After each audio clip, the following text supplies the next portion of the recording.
Hey gang, Jim Farmer here. It's Thursday afternoon. I think it's the 26th of August. It's about, I guess about 3 o'clock. I'm heading back in. I didn't get out till about 11 today, but I found out this week that it seems like the afternoon bite is a little better than the morning bite, especially when it comes to topwater, and that's about all I've been throwing this week. I didn't go out Monday. I kind of worked on some projects Monday and painted up a few poppers, and I'm getting ready to get rid of those. So anyway, that was Monday. Tuesday I got out for a few hours, like mid-morning to mid-afternoon, and just threw the top water, threw the fluke a little bit. I caught a few fluke fish, but mainly I was looking for that top water bite and those top water blow-ups. So Wednesday it was more of the same, just looking for top water. And I'll tell you guys what I've been doing is, whether it's the creek or whether it's the main lake, there hasn't been a whole bunch of wind, and it's been hot this week. Afternoons, you know, it's pushing about 90 degrees. It's humid out.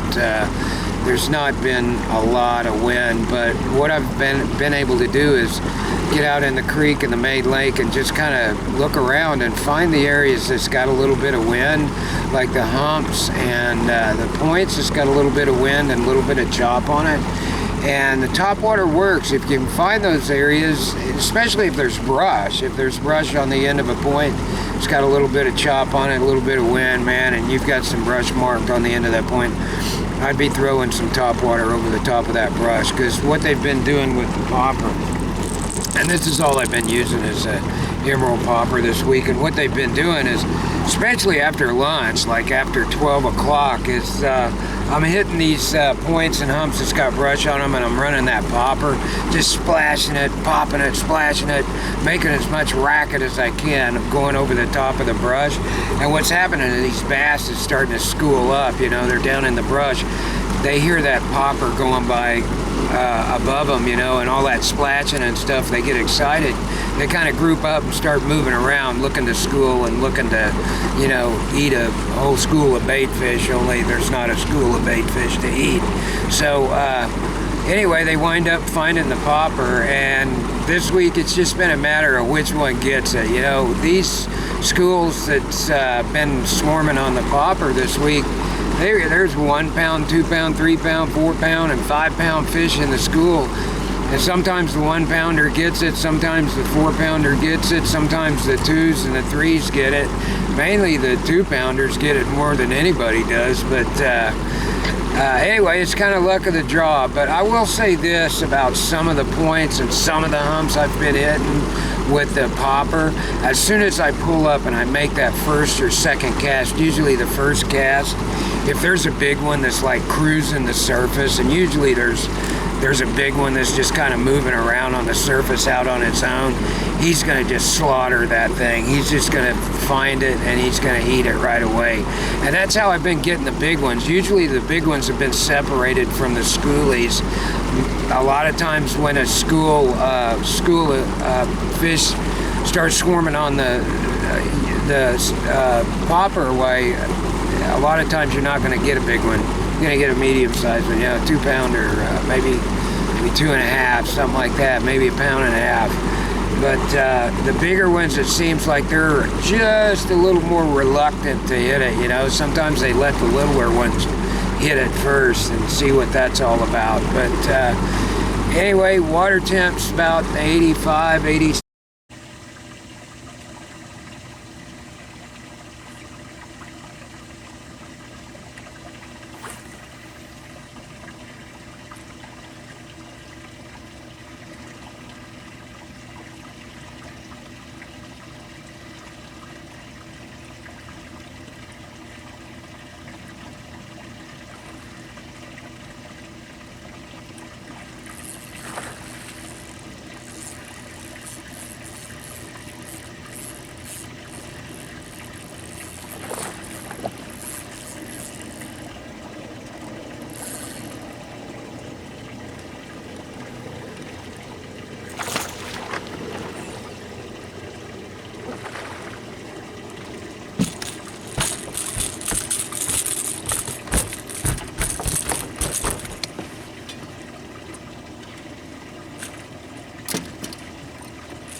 one on a popper today.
Barely had this guy hooked.